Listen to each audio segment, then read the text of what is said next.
दूसरी दुनिया के दरवाजे हैं ये रहस्यमय वर्महोल। अपनी धरती पर अब तक इस तरह के 2 वर्महोल ढूंढे जा चुके हैं। इनमें से एक फ्लोरिडा, कोस्टारिका और बरमूडा के बीच बरमूडा त्रिकोण है, जबकि दूसरे की खोज अभी 26 वर्ष पहले 18 अगस्त 1990 को हुई। जापान, ताइवान तथा गुगुआन के मध्य स्थित यह ट्रायंगल ड्रैगन्स ट्रायंगल के नाम से प्रसिद्ध है। क्या होते हैं ये वर्महोल? वर्महोल इस अखिल विश्व ब्रह्मांड के वो छिद्र हैं जहां पर समय, टाइम और आकाश स्पेस की सारी ज्यामितियां एक हो जाती हैं, अर्थात यहां पर समय, टाइम और आकाश स्पेस का परस्पर एक दूसरे में रूपांतर संभव है। समय, टाइम और आकाश स्पेस की ज्यामितियां एक हो जाने की वजह से इस अखिल विश्व ब्रह्मांड में जितनी भी विमाएं, डायमेंशंस हैं वो सब उस बिंदु में तिरोहित हो जाती हैं। इसी वजह से इस बिंदु में प्रचंड आकर्षण शक्ति होती है। तो अगर आप किसी वर्महोल के मुहाने पर खड़े हैं तो उसकी अकल्पनीय आकर्षण शक्ति में फंस सकते हैं। एक बार कोई भी वस्तु उस छिद्र में फंसी तो वो स्वयं भी उस बिंदु के समान हो जाएगी, लेकिन अगले ही क्षण वो इस बिंदु से बाहर किसी दूसरे लोक में होगी। जितने समय तक वो वस्तु उस बिंदु में रहेगी वो अपने आप को उस ब्रह्मांड की सारी विमाओं, डायमेंशंस में व्यक्त करेगी, लेकिन ये समय इतना कम होता है कि न तो इसको किसी भी तरह से मापा जा सकता है और न ही इस मानवीय शरीर से इसका अनुभव किया जा सकता है। अगर आप दुर्भाग्यवश इस वर्महोल में फंस गए तो दिक्काल टाइम स्पेस की सारी ज्यामितियों के हो जाने की वजह से आपके साथ 2 संभावनाएं हो सकती है। या तो आप किसी बिल्कुल अद्भुत और अनजान लोक में पहुंचे, लेकिन वहां भी उसी समय में जी रहे होंगे जिस समय में आप जीते अगर पृथ्वी लोक में होते तो। ऐसा भी हो सकता है कि दूसरे लोक में भी आपको अपने आसपास अपने लोगों की आवाजें आ रही हों जो गायब होते वक्त आपके आसपास थे, लेकिन आप उनको देख नहीं पा रहे हों क्योंकि आप उनसे इत्र किसी दूसरे लोक में हैं। ऐसा इसलिए होता है कि वर्महोल में फंसने की वजह आपके क्षेत्र या आकाश की ज्यामिति परिवर्तित हो गई, लेकिन आपके समय की ज्यामिति नहीं बदली। दूसरी संभावना ये है कि हो सकता है वर्महोल में फंसने के बाद आप वापस उसी जगह पर हों, लेकिन आपकी अपनी दुनिया के लोग वहां न हो। हालांकि हो सकता है जगह थोड़ी सी बदली सी लगे, लेकिन वास्तव में आप होंगे उसी जगह पर, लेकिन आपके अपने समय के संगी साथी वहां नहीं होंगे।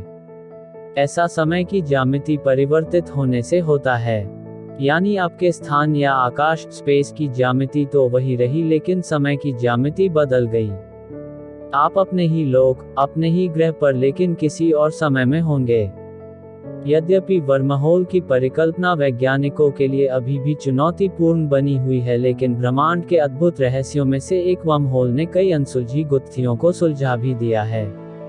पृथ्वी पर स्थित वर्महोलों के संबंध में वैज्ञानिकों के एक दल का विश्वास है कि इस प्रकार के अनेक छोटे वर्महोल्स इसके जल या स्थल भाग में स्थित हो सकते हैं, पर किन्हीं कारणों से उनके मुंह बंद रहते हैं और यदा घटाव कदा ही खुलते हैं, किंतु जब खुलते हैं तो इस प्रकार की घटनाएं देखने, घटाव सुनने को मिलती हैं।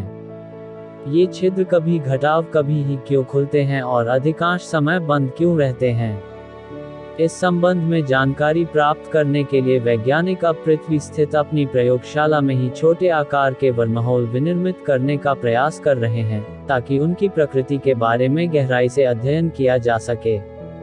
यदि ऐसा हुआ तो फिर लोक घटाव लोकांतरों की यात्रा बिना किसी कठिनाई के कर सकना संभव हो सकेगा और व्यक्ति इच्छानुसार किसी भी लोक का सफर किसी भी समय सरलतापूर्वक कर सकेगा। ऐसे गमनागमन का आर्ष साहित्यों में यत्र घटाव तत्र वर्णन भी मिलता है। महाभारत में एक इसी तरह के प्रसंग का उल्लेख वन पर्व के तीर्थयात्रा प्रकरण में मौजूद है, जिसमें बंदी नामक एक पंडित ने यज्ञ के आयोजन के लिए विद्वान ब्राह्मणों को समुद्र मार्ग से वरुण लोक भेजा था। चर्चा यह भी है कि यज्ञ के उपरांत वे सकुशल पुनः उसी मार्ग से पृथ्वी लोक आ गए थे। इससे स्पष्ट है कि तब लोग उस विद्या में निष्णात हुआ करते थे जिसे आत्मिकी या उच्च स्तरीय रूप माना जाता है। यदि ऐसा नहीं होता तो उनका वापस लौट पाना एक प्रकार से अशक्य बना रहता। आज इसी अशक्यता के कारण ऐसी घटनाओं में व्यक्ति एक लोक से दूसरे में पहुंच तो जाता है, पर फिर अपने पूर्व लोक में वापस नहीं आ पाता। इससे यह भी साबित होता है कि अन्य लोकों का सुनिश्चित अस्तित्व असंदिग्ध रूप से विद्यमान है। इसी का समर्थन करते हुए प्रसिद्ध वैज्ञानिक रिचर्ड एच. ब्रायंट अपनी कृति अदर वर्ल्ड्स में लिखते हैं कि भौतिक आयामों से परे अपने ही जैसे किसी अन्य विश्व ब्रह्मांड के लिए यह जरूरी है कि व्यक्त 4 आयामों के अतिरिक्त और 4 आयाम हों. यह आयाम प्रत्यक्ष आयामों को ढकेंगे नहीं, वरन हर नया आयाम प्रत्येक दूसरे से समकोण पर स्थित होगा.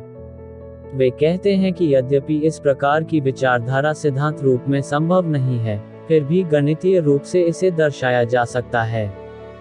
उनके अनुसार यदि भौतिक विज्ञान की पहुंच से बाहर दृश्य आयामों से परे कोई पड़ोसी अदृश्य संसार वास्तव में है, तो इसे 5वें, 6वें, 7वें और 8वें आयामों से बना होना चाहिए. इस प्रकार विज्ञान ने भी सूक्ष्म लोकों के अस्तित्व पर एक प्रकार से मुहर लगा दी है.